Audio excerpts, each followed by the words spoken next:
तर आपल्या रॅन्डम पॉडकास्टचा दुसरा एपिसोड आहे आणि आज माझ्यासोबत आहे माझी आई. तुझ्या मते आई म्हणजे नेमकं काय? आई म्हणजे एक पृथ्वी आहे, म्हणजे एक सीता आहे ती कायम स्वतः भोवती फिरत, दुसऱ्याच्या भोवती नाही फिरत. तिच्यावर अख्खं जग अवलंबून असतं. आपण तिला कोणच्या नजरेने बघतो त्याच्यावर आपल्यावर डिपेंड असतं. बरोबर. बाप म्हणजे काय? बाप हा सगळ्यात मोठा प्रश्न आहे. हा.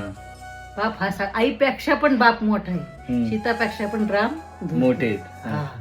म्हणजे बापाचं नातं एक दैवत्व नातं आहे मोठं. ते आता मी एवढं नाही सांगू शकत, कारण पुरुष हा लय महान आहे. पुरुष एक महान शक्ती आहे का. तिथं जरी सीता ही असली, पृथ्वी असली, तरी सुद्धा तिला रामाच्या पुढे नामावंच लागतं. एवढी ताकद त्या रामात होती. कारण तो एक वचनी, एक बाणी, एक पत्नीवर वा, राम.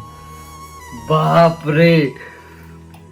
भाई साहेब, म्हणजे लहानपणापासून जे संस्कार आमच्यावर झालेले आहेत ह्याच धर्तीवर आहेत हे तर आपल्याला समजतंय. पण मला एक तुम्हाला सांगायचं की आई आणि वडिलांना एकदा सेपरेट घेऊन असे प्रश्न विचारा. अनएक्सपेक्टेड तुम्हाला उत्तर मिळणार आहेत तिच्याकडनं. भाई साहेब, पाया पडू द्या भाई. ह्याच्यावर मला तुमची मतं पाहिजेत आता.